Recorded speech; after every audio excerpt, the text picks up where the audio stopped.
to the Core Connection. I'm Mira Rubin here with you on Enlightened World Network.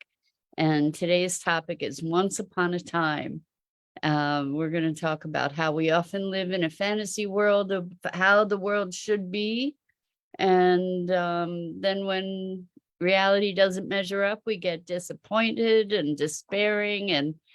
And so we get to talk about living a magical life in the real world rather than in this once upon a time fairy tale land. But before we get started, let's take a minute or two to get present. Let's take a deep breath in through your nose and hold it. And imagine clean, crisp oxygen flooding your lungs, flowing into your bloodstream, nourishing all your cells, all your organs, bringing vital life energy to your body and being. And as you exhale, exhale any tension, stress, negativity, fatigue. And now let's take another deep breath in through your nose and hold it. This time, imagine brilliant bright light lighting you up from the inside out, illuminating, electrifying, and energizing all your cells, all your molecules, your electrons, creating a brilliant beam of light from your heart out into the world. And as you exhale, exhale any remaining tension, stress, negativity, fatigue. And now let's press our palms together and vigorously rub those hands together to feel all the sensations, the heat, the pressure, the temperature, the friction, and the tickling and tingling when you stop and allow all those feelings, all those sensations to bring you present right here, right now, into this remarkable physical form that enables you to experience life. Welcome, welcome, welcome. Good morning, Rosalind. Good morning to everybody else who's joining us. Great to have you here with us this morning. And today we're talking about Once Upon a Time. It's very interesting to me that we grow up with these fairy tales.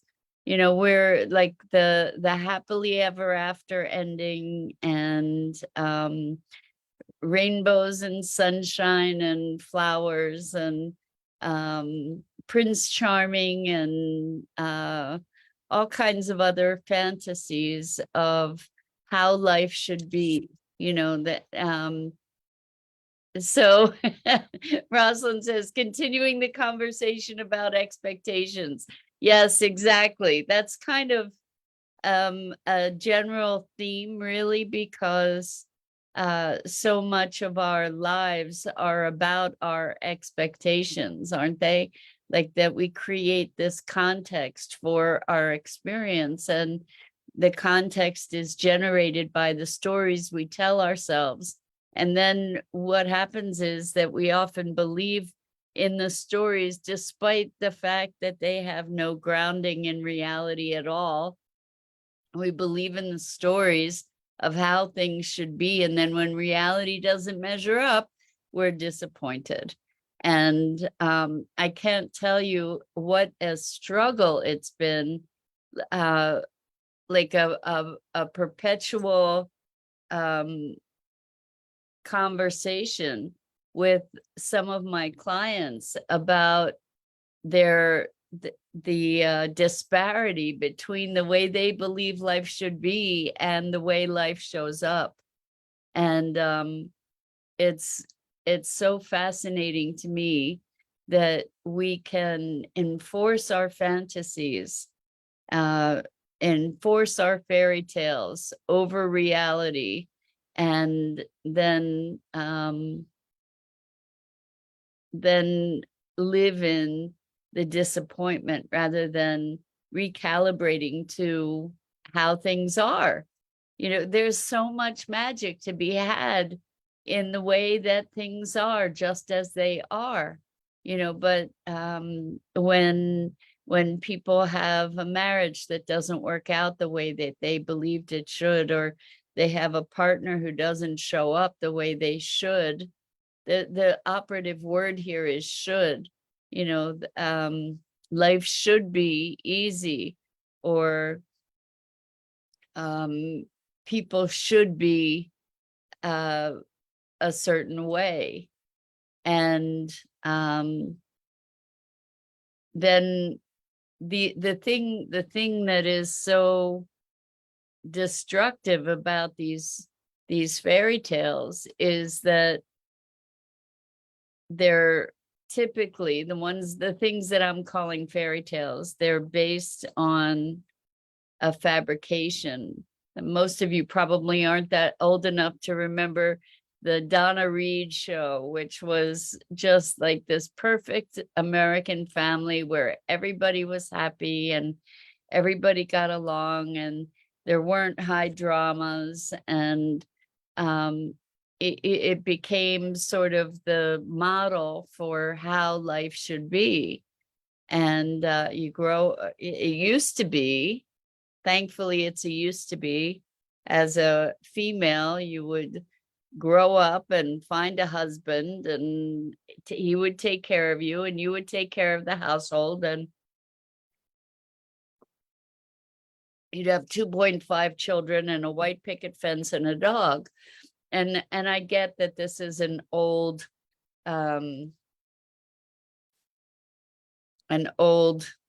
model, but there's still quite a few of us who grew up with it. And there are still cultures within our greater culture that promote that kind of fairy tale, like this is this is how things are supposed to be. And that we have certain roles we're to grow into, and those roles have certain rewards, and it makes a nice, neat little package, except when it doesn't.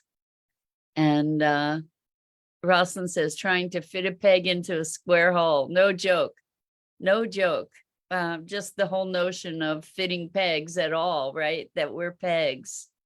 And that's really what it's kind of about, is that there are these standards that society sets, that our subcultures set, that are even our faith often sets for how things should be. I had one client who believed that they should be experiencing all kinds of feelings of love and bliss. And the thing is that they weren't. And so something must be wrong with them, because they weren't able to achieve this place of blissful awakening.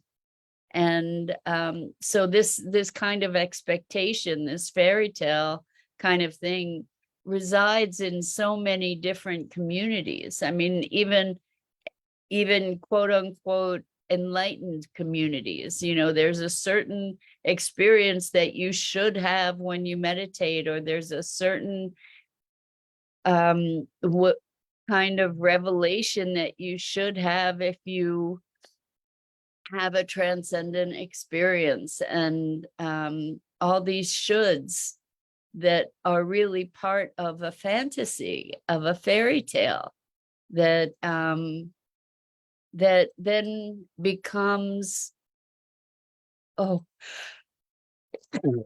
excuse me, excuse me, that I'm having all these allergy symptoms. It's crazy. I don't usually have allergies, but wow. Anyway,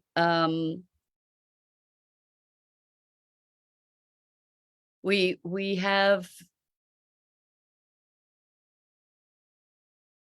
have these ideas of the notion of how things should be. And we've been raised into these fantasies in so many instances. And we don't, so much so that we don't even recognize that they're fantasies. If we look at get a good job, get a good education, and everything should work out, right? Like, this is another cultural fairy tale. Rosalind says, so discerning between what nature intended versus culture. Ooh, I love that. That's such a beautiful challenge, Rosalind. And I think that that's what it's about, really, is to be able to connect to our essence, our individual essence, and not necessarily try to fit in. There's tremendous cultural pressure to fit in. And we see so much pain experienced by people who don't fit into that cultural fairy tale, the cultural norm. We're trying to rewrite some of these. So Jenny, good morning. Good morning. Once upon a time, how we live in fantasies and fairy tales and try to make life comply. That's what today is about. So we have these cultural expectations. We expect, the family should be like Donna Reed. And for those of you that don't have that reference, it was sort of this perfect American family, with 2.5 kids and a dog and a picket fence and a happily ever after. And then when life doesn't look like that, we think something's wrong with life instead of looking at the fairy tale and saying, hey, well, maybe that fairy tale isn't really the way things are. And so the truth of the matter is that life itself has so much magic and beauty in it that we can presence ourselves to without all the shoulds, without all the expectations, to just slow down and quiet ourselves and look at the world around us, participate in the world as it is. There's so much magic. And when we try to enforce all of that on circumstance, that doesn't look like the fantasy that we've conjured, somehow we might tend to give the fantasy precedence. So Gia says, good morning, Gia. Good afternoon, good evening to you. It's wonderful to have you joining us. And Jenny says, yeah, I expected my daughter not to turn her back on me, and I was devastated when she did. Well, so we expect our relationships to look like these fantasy relationships. And the fact is that relationships are messy. And there's all kinds of dynamics that happen in them. And nothing happens in a vacuum. A relationship takes two. And when there's discord in a relationship, both parties are party to it. And there are often really hard, difficult lessons that we learn or we don't learn. And there's often tremendous pain on the way there. And so we get to flow with life and look at what life serves us, because it's not happening in a vacuum, and look at it as feedback. The experiences that we have and the interactions that we have and the way that life emerges is feedback. And it's a dance. We always dance back and forth with life. It's not like it should be a certain way. Yeah, it would be nice if it were. It would be nice if we had these idyllic relationships. It would be nice if we could get the support that we needed. It would be nice if all these different things, it would be nice if. And reality may not be that way. And we get to deal with what reality provides us and move from that space to dance with life and learn life's lessons and hopefully improve our I'm not going to say improve, I'm going to say evolve in our way of being, um, to be able to find magic in our lives, wherever it is to be found. Rosalind says, so if not comparing, where's the reference point? That's a good one.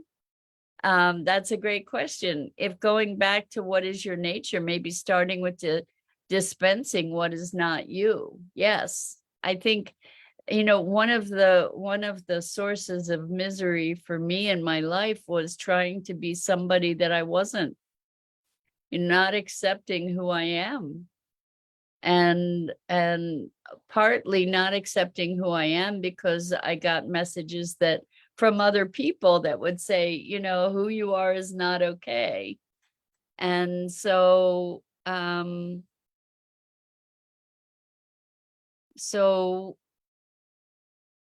the comparing is maybe something that we need to do,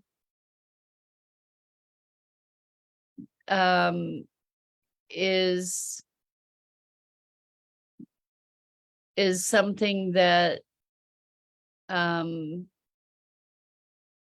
I'm sorry, I lost my train of thought because Jenny, I just read your message, and Jenny is saying tomorrow she has outpatient surgery. And so Jenny, I just want to make sure that that we all send you tremendous love and light and healing energy, that this goes easily for you. And I'm wondering if there's any way that you can maybe get a nurse or something to be there to help care for you if you need the care. In any case, just know that we're rooting for you, and that it goes easily, and that you heal well from it, and sending you all kinds of blessings and light. So when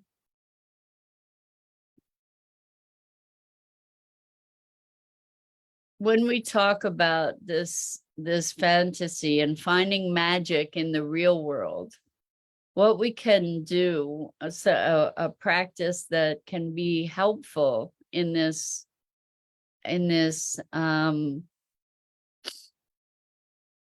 endeavor, is even in the face of obstacles or disappointments or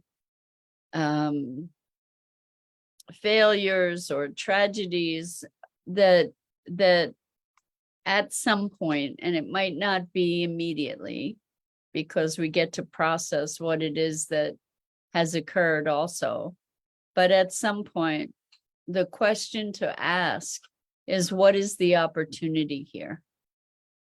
What is the opportunity? And the thing is that there are always opportunities. We might not be ready to experience them. We may not be ready to recognize or acknowledge them or interact with them. We may be so overcome by immediate grief or trauma that we're not ready. It takes some time before we can possibly be ready to recognize the opportunity. But there is an opportunity in all circumstances. And when we are able to recognize that, then we can find the magic. We can bring the magic back into our lives. Gia says, I've faced this myself all my life, that I've never been okay being me. I was always trying to be something I'm not. To come to terms with it is so painful. So I agree. There's a lot of pain in not being ourselves and feeling that we're unacceptable. In fact, often being told that we're unacceptable. That there was lots and lots of messaging, certainly, that I received, that it was not okay to be who I was. And I know I'm not alone in that. I think that that's what so many people experience. And so we come to a point in life where we become the arbiters of our own fate, where we give ourselves permission. Unfortunately for me, I think it was like when I was 50 is when I finally said, you know what, I've earned my bones. I have earned the right to be who I am. And the thing is, we don't have to earn that right. We really, truly do not have to earn that right. We have that right to be who we are just by virtue of who we are, just by virtue of being. The fact that we're here means that we have a right to be who we are, that we're here because it's our mission to be here, to be just as we are. Jenny says, get to know yourself is such a great discovery. Yes, exactly. Like our culture is a culture of conformity. It's a culture where we are encouraged to conform. Look at school. School is years of indoctrination to teach us how to conform, how to behave, how to comply, right? That's really what we're trained into. In fact, that was one of the objectives of schools initially. It wasn't to educate, it was to placate, not even placate, but condition people to compliance, to have people learn to keep a schedule so that they could be better workers. So Gia says, thank you, Jenny. Best wishes for your surgery. Lots of love. You won't be alone tomorrow. Exactly. When you get back home, we're here cheering and sending you love and healing energy. Exactly, Gia. Thank you for that. Jenny says, be like everybody else. Yes, exactly. We're encouraged to be like everybody else. We're encouraged to be normal. It's so funny. At one point, I don't remember how old I was, but I remember my brother just screaming at me saying, why can't you just be normal? And I also, one of his sons at one point said to me, you are so weird. And I said, you say that like it's a bad thing. So, there is, welcome, Kimberly. No apology necessary. We're delighted to have you joining us. The thing is that we are so encouraged to just toe the line, to don't make waves. Don't make waves. In other words, just fit in and be invisible. And the thing is that the world is so calling for our expression, for our uniqueness, because we are in a time of history that is calling for unique approaches to the many, many challenges that we are facing as humanity. And we need to find innovations and transformations to be able to deal with these challenges that we are confronting globally. So Jenny says, when you're different, you're labeled as an outcast. Yeah, exactly. Exactly. Black sheep. I'll bet there are a bunch of black sheep that are here with us today. I'm just like, bah. I am one of those black sheep, have been always. And, what we learn is that, or what I'm learning is that it is the black sheep who are the ones that are generating change, generating new possibilities of what the world can be. So Gia says, I'm wondering if there's any definition to so-called normal and weird. Gosh, yeah, right? So normal is unexceptional. That's kind of one of the definitions that I've come to. is, you know, if you're normal, you're part of the norm, average, right? And I don't particularly think that that's anything to aspire to. Do you? Um, I'm very much more interested in expressing our potential, our unique individual potential.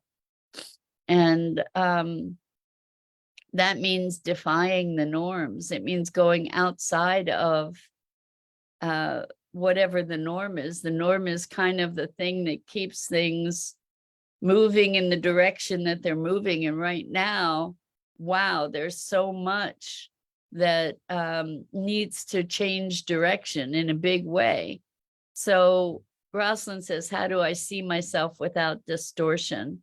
Maybe if people around me are reflections, somehow we're seeing ourselves indirectly. Getting to know yourself directly is the practice. So I don't think we can see anything without distortion, frankly.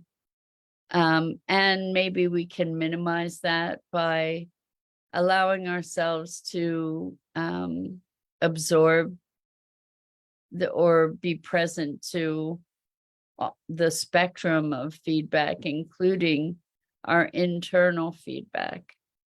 I don't know that we can ever truly see reality as it is.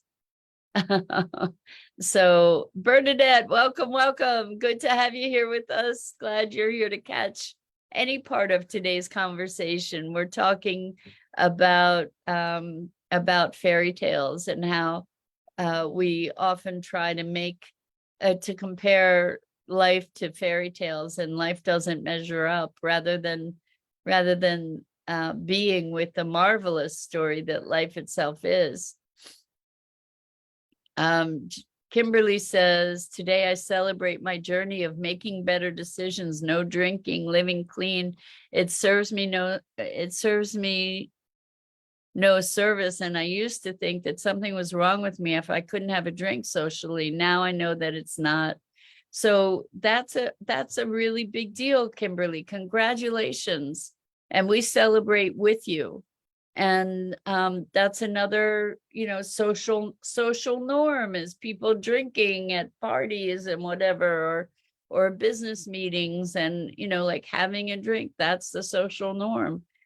And we talk about peer pressure. That's all part of the social norm, is all these different peer pressures. Now there is more tolerance for variety. I mean, when I was growing up, I was a vegetarian. I became a vegetarian for the first time when I was, I don't know, 12 or 13.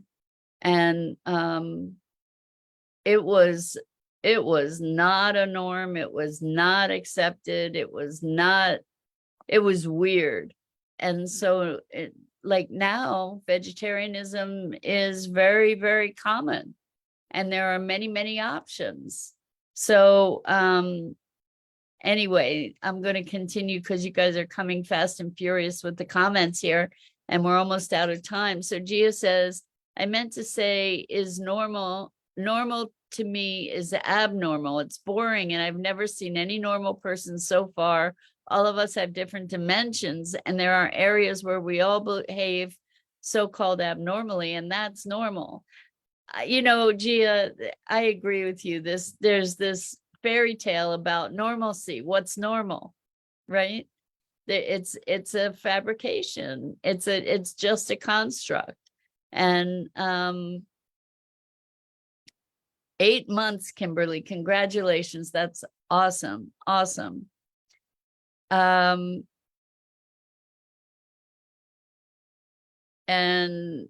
Gia, you're very sweet. Gia says, I love your show, Mira Rubin. As in, when it gets possible, I love to be here. Well, we love having you. All of us, I have to tell you how much of a gift it is to me that I'm getting to know each of you, and that you come with some regularity, and that you contribute from your heart. And it's heartwarming and inspiring to me. also to be able to have these conversations with you. So I'm deeply grateful. And so, Jenny, we wish you a very successful surgery tomorrow, and we'll all be sending you our prayers. Jenny says, I wish it were an hour instead of 30 minutes. Thank you for that, Jenny. That's very sweet. And so that's it for today. Let's live in the real world and find the magic here, shall we?